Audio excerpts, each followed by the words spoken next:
¿En qué sentido? No termina la clase. Si vamos a atacar lo que uno podría decir, esto es la manera en que hemos organizado todo el material ya existente. Todo lo que está escrito, todo lo que está dicho, todo lo que está planteado, todo lo que está problematizado. Ahora, seguimos sin todavía entender para qué damos sociología de la argentinidad. Porque no estamos conformes con las explicaciones que se han dado, porque no estamos conformes con la manera en que se ha abordado metodológicamente estas cuestiones, y porque nos parece que justamente una de las cosas que ha sido escamoteado de todo este debate, de toda esta cuestión, es la cuestión política. Entonces, ¿cómo es que armamos un marco interpretativo sobre la base de esto, sobre la base de todo esto que hemos visto, pero a la vez le damos, lo reproblematizamos, lo convertimos en un objeto de la crítica y tratamos de darle una perspectiva, digamos, que vaya más allá, en el sentido de darnos mayores explicaciones y que esas explicaciones nos sirvan para entender mejor, no tanto por qué nos gusta Bertinelli, sino en qué sentido o en qué aspectos esta cuestión de la definición de lo genuinamente argentino se convirtió en un mecanismo de poder, en un mecanismo de dominación. Y ese mecanismo de poder o de dominación aplicado a determinadas formas de hacer las cosas.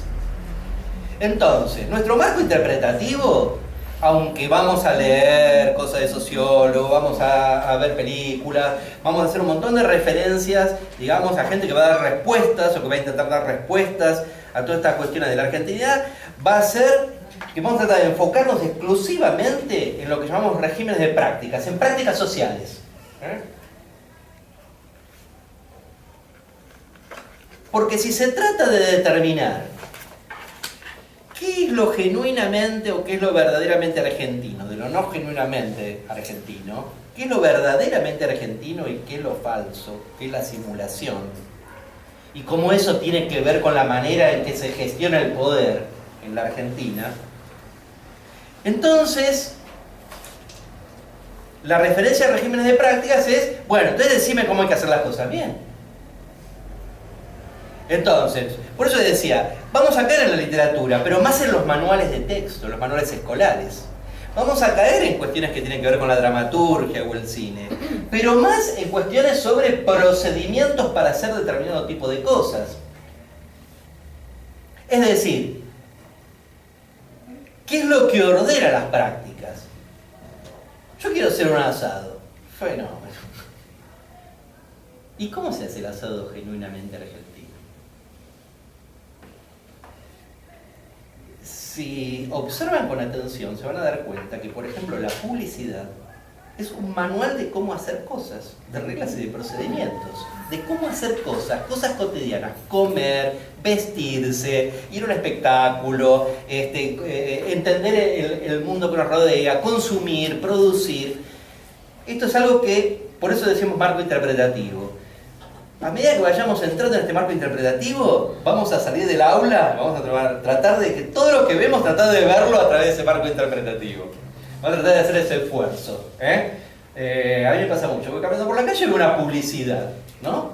Y digo, esta publicidad, a ver, ¿qué expresa de la argentinidad? ¿Qué me dice sobre la argentinidad? A partir de la base de que todos los mensajes, por decirlo utilizando una terminología antigua, que nuestros amigos y colegas de comunicación, que tenemos muchos, a lo mejor algunos nos visitan, algunas cosas para leer, nos dirían eso es antiguo, pero no importa, vamos a partir de lo antiguo para llegar a lo moderno, ¿no? Los mensajes con los cuales estamos continuamente bombardeados, por lo menos vamos a partir como una especie no de hipótesis, parece muy fuerte hipótesis, sino un presupuesto. Vamos a presuponer que siempre hay un mensaje que nos trata de indicar cómo hay que ser un verdadero argentino o nos da una indicación de argentinidad.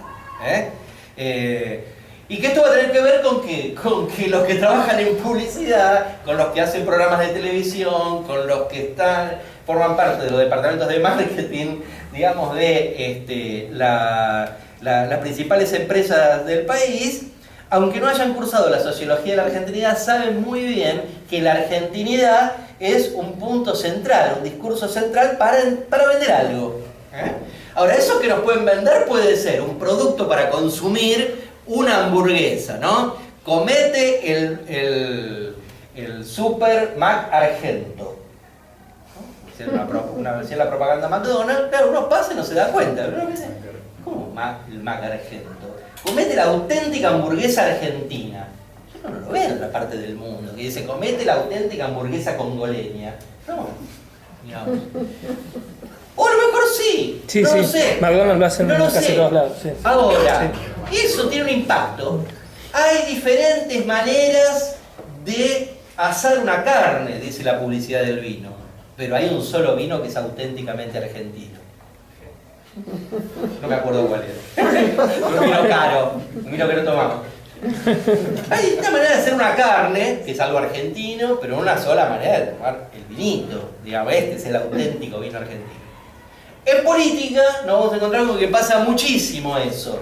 Ni que hablar de cuando apareció ese famoso póster pegado en las calles, recuerdo, cuando la primera vez que Cristina Kirchner fue a ver al Papa, no sé si recuerdan, ¿no? Lo único que se veía era el mate, el rosario y las manos, ¿no? Esto es la argentinidad, digamos, utilizada en su máxima expresión, ¿no? Todos sabíamos de quiénes se trataba y no era necesario decirlo, pero de alguna manera, ese mate que todo el mundo lleva de regalo, vieron que a Obama le regalaron un mate, parece que el mate tiene algo que ver porque también se lo llevaron al Papa 500 millones de veces. Y ahí yo decía, ¿no? Si el Papa hubiera sido Wojtyla, por ahí está bien, porque era polaco, pero se lo llevaron a un Papa argentino, se lo llevaron. Dice, no, este es el mate, acepta la yerba. Yo me imagino Bergoglio, pero ¿qué soy? ¿Pintado acá? ¿Qué soy tarado? Yo soy más argentino que ustedes, muchachos. A ver, no sé si tenés idea. Pero esa idea, ¿cuál es esa idea? No, pero este mate que yo te traigo, no es un mate cualquiera. Es un mate auténticamente un mate argentino. Entonces, empezar a enfocarse en esas cosas, ¿no? Y dice, y mira la respuesta de Obama, increíble, ¿no? Es cierto, tomé el mate e inmediatamente se me aclararon todas las ideas. Ya lo argentinizamos al tipo, ¿se dan cuenta? O sea, es increíble, alguien le habrá dicho que el mate era una bebida estimulante, que generaba no sé qué cosa, y el chabón enseguidamente lo casó, ¿y qué es lo que dijo? Para hablar de los argentinos, tengo que hablar de la argentinidad. Tengo que hablar de... Sí, es muy bueno el mate. ¿Vieron como esos actores que filman en distintos países del mundo y a todos los países del mundo que van dicen, este es el mejor país del mundo, nunca me trataron como así? Después la semana que siguiente van a otro país y dicen exactamente lo mismo. Bueno, esa es una regla que en la Argentina siempre la tenés que hacer. Vino Ashton Kutcher ahora, el actor de serie de televisión, vino Doug Stamper, el personaje de House of Cards, y se sacó la foto en la Casa Rosada. Pero lo interesante no es eso, porque no me dice el cholulismo de un presidente, una cosa. Lo interesante es que si ustedes ven el Twitter de Netflix y el Twitter oficial de House of Cards, de la serie, ha hecho en los últimos tiempos infinidad de referencias a la política argentina, a esto, aquello. Inclusive el propio personaje de la serie le mandó un mensaje de felicitación a Macri porque había ganado las elecciones.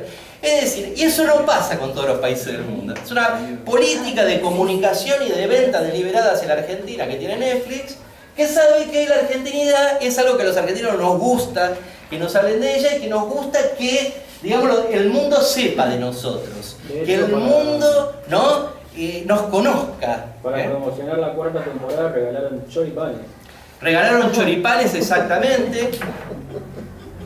Una cadena de televisión de lo más moderno, Netflix, streaming por internet, ni siquiera es un canal de televisión, ¿no? Está en lo top de la sociedad, ¿no es cierto? De la comunicación y de las nuevas TIC y todo eso, y los tipos, excelente. Ponen el tráiler regalando choripanes, es la campaña electoral, digamos, del presidente de Estados Unidos en Argentina. Entonces, nos reímos, pero después pensamos, ¿no? En eso. Bueno, esta idea. Y esta idea entonces es ver cosas. ¿Por qué? Porque se ponía ese carrito y un montón de gente fue al carrito a buscar el choripán. ¿Entiendes? No es que digan, una publicidad, esto es una boludez. No, es bueno, ¿cierto? Y en las redes sociales los mensajes todos fueron muy positivos. Y no tengo los datos, pero seguramente aumentó la cantidad de gente que se hizo de Netflix. O por lo menos los que pensaron en esa campaña tenían ese objetivo. Después habrá que ver si lo lograron o no. Entonces, una cosa, nos referimos a prácticas, tratamos de pensar las cosas en términos prácticos. Eso no significa, reitero, que en determinados momentos tengamos que estudiar o pensar en elucubraciones. Las cosas prácticas, pero esto es algo interesante para mencionar, muy importante. En el caso de la Argentina, las elucubraciones son prácticas, ¿por qué? Porque son prescriptivas. Es decir, vos tenés el Martín Fierro, ¿no? El Martín Fierro, el poema nacional. Dejemos de lado que el Martín Fierro termina convirtiéndose en un gaucho bueno al servicio de Roca, que el Martín Fierro nunca fue tan malo como Juan Moreira, que era, ¿no? Que era terrible, un asesino. Dejemos de lado todo lo que ustedes quieran.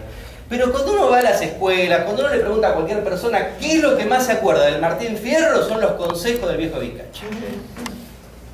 Y los consejos del viejo Vizcacha, ¿qué son? Una lista de cosas que hay que hacer, ¿para qué? Para ser un buen argentino. Y todos conocemos a San Martín, y de hecho en un práctico se va a trabajar mucho sobre San Martín, los celos, etcétera, etcétera. Lo único que escribió San Martín fueron los consejos a su hija Merceditas. Máximas. Las máximas. ¿Las máximas qué son? Es un texto prescriptivo. Dice cómo hay que ser para ser una buena persona, un buen argentino. Cuando veamos y hagamos el recorrido por las películas argentinas de todos los tiempos, vamos a ver que el 90 y pico % terminan con una moraleja, terminan con una idea de lo que está bien y de lo que está mal. Terminan ensalzando determinados valores en detrimento de otros, pero que no son valores morales, universales, generales, sino valores morales que tienen que ver con el barrio, el tango, los amigos, la vieja, es decir, cuestiones estrictamente argentinas o de argentinidad. Esa sería una primera cuestión entonces a tener en cuenta. Tratar de pensar en términos de prácticas y pensar que si hay una práctica es porque hay un discurso que o la inventó a esa práctica, o la justificó a esa práctica, o reproduce esa práctica. Ahí llegaremos a un momento donde vamos a tener seguramente una gran discusión, que es la discusión de la argentinidad y de las ciencias sociales. ¿Qué es primero? Si el huevo o la gallina. ¿La tele hacia la gente o la gente hacia la tele? O la tele y la gente son una relación social, ¿no es cierto?, mutuamente determinada. Nosotros en años anteriores trajimos a productores de televisión acá, para que nos contaran cómo hacían los programas. Y cuando salía ese tema nos decían, no, nosotros hacemos lo que la gente quiere. Digo, ¿pero estás seguro que la gente quiere ver el caño de Tinelli? Y no sé, tenés que preguntarle a los productores de Tinelli, pero les va bien cuando hacen eso. Si les va bien quiere decir, pero ¿y cómo surgió eso? Ah, yo no soy sociólogo, eso explíquenlo ustedes. Cuando uno va a hacer encuestas o ve encuestas y trabaja un poco poniendo la encuesta, digamos, dentro de todos los condicionamientos de Pierre Bourdieu, ¿no? Pero tomándolo ahora rápidamente como un elemento. A nadie le gusta el caño. Todo el mundo lo ve como algo obsceno, cambian de canal, no les gusta porque ven con la familia. ¿Y entonces cómo es esta cuestión? Bueno, es un tema de las ciencias sociales, en general. Es decir, ¿qué es lo que determina o cuál es el determinante de las prácticas sociales, de los modos de ser? Más fenomenológica la explicación, y porque uno es como es, claro, y entonces es así. Intermedia entre fenomenológica y postestructuralista o estructuralista más. Bueno, es una parte la educación de los padres, la escuela, qué sé yo, y otra parte lo que uno es. Más postestructuralista o estructuralista, no, mirá, en realidad son todos efectos de poder, efectos de realidad, etcétera, etcétera. Nosotros vamos a manejar en esas tres grandes posibilidades como umbrales. Entonces, ¿por qué? Porque además, en todo lo que vamos a estar recorriendo, vamos a tener esas distintas maneras de ver las cosas. En el medio estarán los más marxistas, los más weberianos, los más durkheimianos, va a haber infinidad, los más románticos. Pero bueno, esa es la primera cuestión, entonces, como para ir cerrando esta primera parte, o esta primera parte de la introducción. Este sería el episodio parte 1, el primer episodio parte 1. La segunda es, nosotros podríamos, y de hecho en algún momento la sociología de la argentinidad que trabajábamos era, bueno, si esas son las tres preguntas, trabajamos con esas tres preguntas. ¿Cómo somos los argentinos? ¿Por qué somos como somos? ¿Y quiénes son los auténticos argentinos? Pero ahí nos dábamos cuenta que se nos escapaban cuestiones que tenían que ver primero con la crítica sociológica, con la introducción de determinadas categorías como las de poder, como las de saber, como las de clases sociales, como las del conflicto de clase. como las de dominación, hegemonía, en fin, distintas posibilidades de ver esas cuestiones. Y que además, tarde o temprano caíamos en hacer que una historia de la argentinidad más que una sociología de la argentinidad. Entonces empezábamos desde el siglo XIX, llegábamos acá, y mucha gente decía, está buena la materia, pero es como una historia cultural. Y no es que estaba mal eso, nosotros no queríamos hacer eso. Nosotros queríamos hacer algo sociológico. Entonces, eso sociológico, ¿cómo lo definimos nosotros? Hay que pararse en el presente. Y desde el presente, y para tratar de entender el presente, obviamente hay que ir al pasado. Pero no es necesario hacer todo el recorrido del pasado, digamos, hasta el presente para entender el presente. Hay que reconocer los problemas del presente que tienen sus propias condiciones de aparición, sus propias condiciones de surgimiento, su propia forma. No es lo mismo toda la historia argentina, no siempre fue todo igual. Y a la vez, digamos, entender que hay ciertas regularidades, que son las que van marcando que uno pueda decir, por lo menos en esta primera clase, y Rosas era tan argentino como nosotros, o San Martín era tan argentino como nosotros.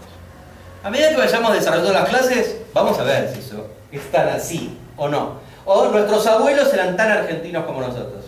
Aquellos que todavía tengan a sus abuelos, háblenle, pregúntenle cuando vinieron a Argentina. Y si eran nativos de sus padres, ¿no? ¿Cómo era la vida? Busquen.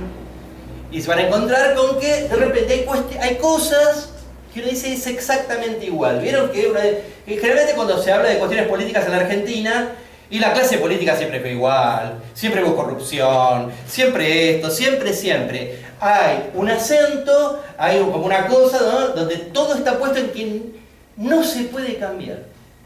Siempre fue así, mira, cualquier parte de la historia argentina siempre fue así. Y los argentinos siempre fueron igual, siempre fueron garcas, siempre fueron gente, claro, gente individualista, malas personas, bueno. Otros te van a decir siempre fueron solidarios, siempre fueron pasionales, buenos, qué sé yo. Pero como que, sea como vos lo valores, positivo o negativamente, siempre fue todo igual. Para nosotros, pensar que todo siempre fue igual es una manera de entenderlo como un mecanismo de dominación. Porque si todo siempre fue igual, entonces siempre va a ser igual. Y si siempre va a ser igual, entonces no se puede cambiar nada. O se pueden cambiar cosas que son cosméticas, cosas que nos pueden hacer un poco mejores, cosas que nos llevan fuera del ámbito de lo político, nos llevan a ser buenas personas, ese tipo de cosas que, como sabemos, digamos, están definidos claramente desde una relación de poder, pero parece que no fuera. Esta idea que, bueno, hay cosas que no son ni de izquierda ni de derecha, hay cosas que no son ni buenas ni malas, hay cosas que cualquier persona normal, empiezan a surgir términos, ¿no? Ser normal, ¿no? Ser civilizado, ser una persona recta.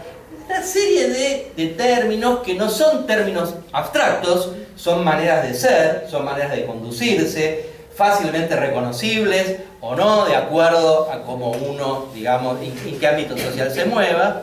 Son prescriptivas. Entonces decimos, bueno, ¿cómo armamos nuestro marco interpretativo? Porque aparte hay que justificar un programa, una materia, hay que justificar todo esto. Entonces, ¿qué es lo que planteamos?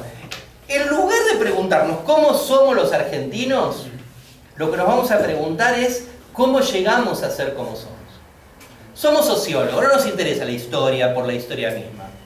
Nos interesa el presente. Y entonces nos interesa cómo llegamos a ser como somos en algo particular. El programa tiene aspectos que son más generales y después ustedes van a ver que tiene aspectos que los hemos seleccionado nosotros. Trabajar con la cuestión de internet, las redes sociales, o trabajar con el melodrama, o trabajar con algunos aspectos del cine. ¿Eso qué quiere decir? Que nos enfocamos ahí, ponemos la luz ahí. Ustedes después irán trayendo otras problemáticas, otras cuestiones. Primero no podemos ver todo. Son como casos testigos, que nosotros ponemos como para iluminar esos aspectos, digamos, poco transitados. Pero entonces lo que nos interesa no es toda la historia de la cultura argentina o toda la historia del cine argentino, sino, por ejemplo, cómo es que determinadas representaciones del hombre o de la mujer o de la madre llegaron a constituirse en una regularidad en el cine argentino. Entonces uno lo que va a ver en el pasado no es todo el cine argentino, sino a rastrear, a buscar, a investigar textos cinematográficos donde ese problema esté planteado. A eso le llamamos hacer genealogías. y decir, y la genealogía es a dónde nos lleva después, como otro elemento importante para tener en cuenta, metodológico. No importa en realidad cuándo empezó la Argentina, no importa en realidad, es decir, no importa acá, importa para el historiador de la cultura, importa para aquellos que estén específicamente abocados a ese tema.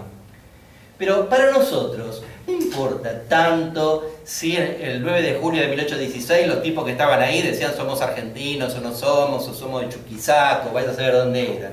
De hecho, la mayoría de los que estaban ahí hoy no serían considerados argentinos, los que declararon la independencia argentina. Pero bueno, no nos importa eso, porque nuestro problema no es la historia o esos problemas historiográficos o incluso sociológicos, sino otro, que es ¿cuándo comenzó a ser un problema para alguien con poder si la Argentina empezaba el 25 de mayo o el 9 de julio? ¿Cuándo alguien dijo, che, tenemos 2 fechas patrias y eso no puede ser? O si es, hay que dar una explicación. Porque eso es lo que generó o catapultó que alguien diga hay que investigar, hay que escribir libros, hay que indagar, hay que preguntarle a gente que sepa, hay que darle un nombre a eso. Entonces, cuando hablamos nosotros de problematización, usé varias veces la palabra problema o problematización, la usamos también desde esa perspectiva. Entonces, ¿cómo llegamos a ser como somos? Tiene un punto de inicio que no es un punto de inicio fundamental. Ahí estamos más en una visión más nietzscheana, si ustedes quieren, más Foucaultiana, obviamente, o más cercana, digamos, al postestructuralismo francés, o a Bourdieu, digamos, por ahí, ¿no? Sí, ¿cuándo empezó a ser un problema? Uno puede decir, no, pero eso debe haber sido siempre un problema. Les puedo asegurar que no. Así como nunca fue un problema, o no fue un problema desde siempre, definir quiénes eran los genuinos argentinos y quiénes no lo eran. O usar el mismo término argentinidad. La clase que viene vamos a ver cómo surge ese término. Van a dar cuenta que muchas cosas que nosotros pensamos que son desde siempre, milenarias, o que siempre fueron así, tienen una historia breve. En realidad son más recientes de lo que nosotros pensamos.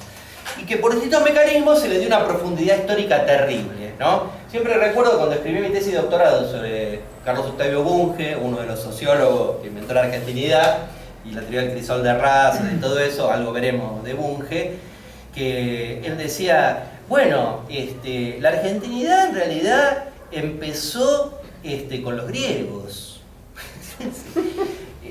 Más aún, en realidad, los argentinos venimos de la Atlántida, de Platón, que no es un mito, que existió realmente. Entonces es una raza, la raza argentina, que tiene una profundidad histórica de miles de años. Ahora, usted puede decir, qué buen novelista que era Bunge, o qué fantasías que tenía, hizo películas, escribió cuentos. Bunge está considerado primero, el creador de la psicología social argentina, uno de los sociólogos más importantes de la sociología argentina de esa época. Y discutía esto con otros sociólogos muy importantes de esa época, como Ramos Mejía, José Ingeniero, Ricardo Rojas. Es decir, con la clave de la intelectualidad se discutían estas cosas. No, mire, pregúntele a Lugones. Lugones dice que el gaucho es un payador homérico, porque en realidad hubo griegos que llegaron a las pampas. Lo interesante es que podamos reírnos de eso, pero a la vez que pensemos que eso en algún momento fue fundacional en la Argentina. Y lo decía gente muy grosa, lo decía gente con mucha autoridad, y que esa autoridad después se derramó al sentido común y se derramó a una serie de instituciones, instrumentos, cosas de los cuales ya no nos acordamos, pero que están ahí vigentes y que están. Entonces la primera es cómo llegamos a ser como somos. Ese proceso. ¿Cómo es que llegamos a que todo esto se convirtiera en tantos problemas? La segunda cuestión va a ser no preguntarnos por qué somos como somos. Es una pregunta esencialista. Vamos a partir de esa base, que es una pregunta esencialista. ¿Por qué somos como somos? ¿Qué sé yo? No lo sé. Ni siquiera sabemos cómo se creó el universo o por qué el universo es como es. No nos metamos en preguntas esencialistas que nos van a llevar a discusiones abstractas, filosóficas. Por el contrario, ¿por qué no nos preguntamos cosas que podamos rastrear en la práctica? Nuestro de argentino del pasado. Entonces, ¿qué es lo que nos preguntamos? ¿Qué nos hace ser como somos?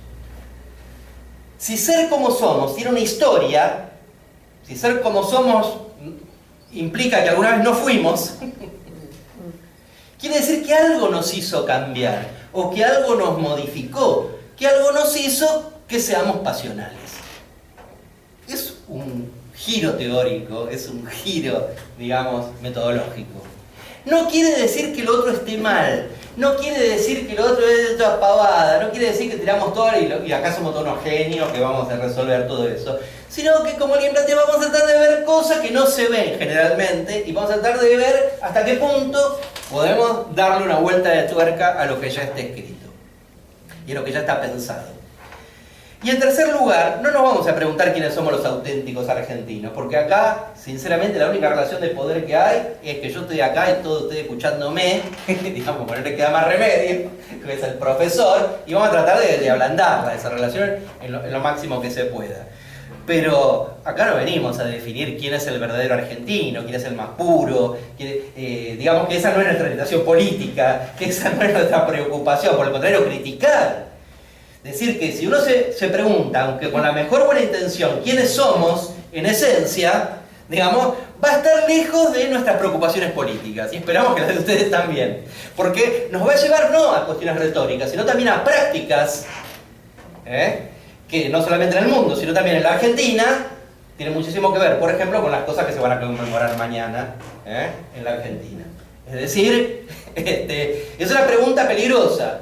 No hay que abordarla, pero no hay que abordarla en términos de la pregunta en sí misma, sino en qué sentido, que decimos nosotros. ¿Cómo nos reconocemos a nosotros mismos?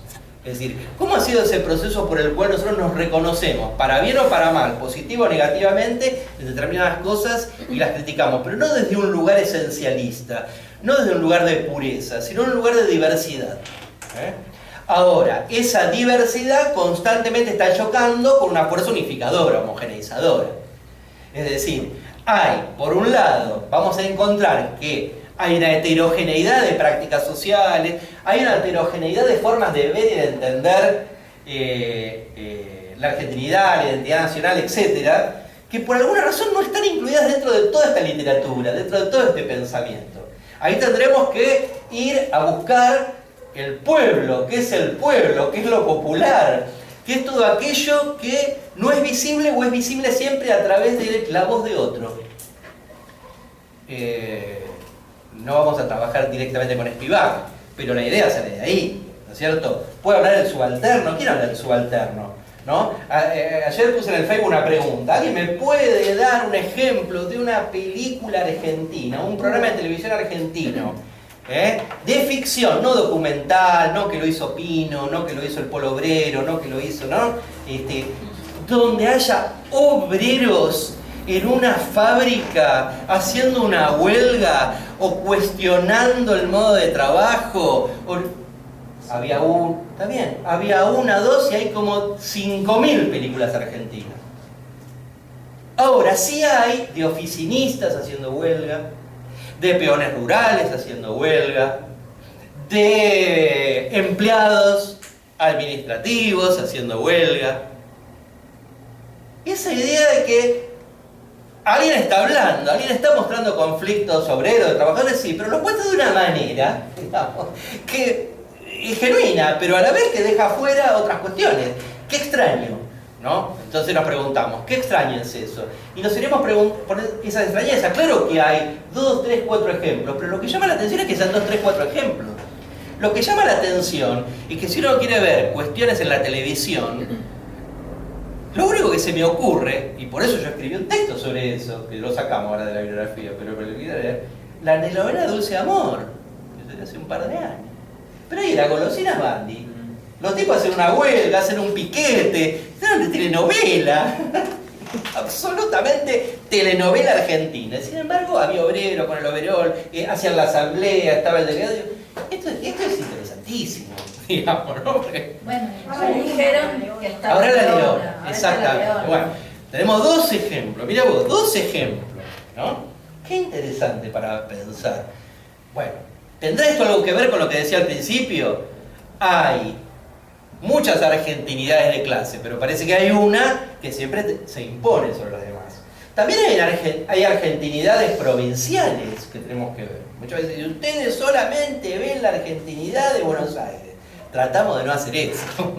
Nos cuesta. ¿Por qué nos cuesta? ¿Por qué nos cuesta cuando decimos la argentinidad y el tango, Gardel?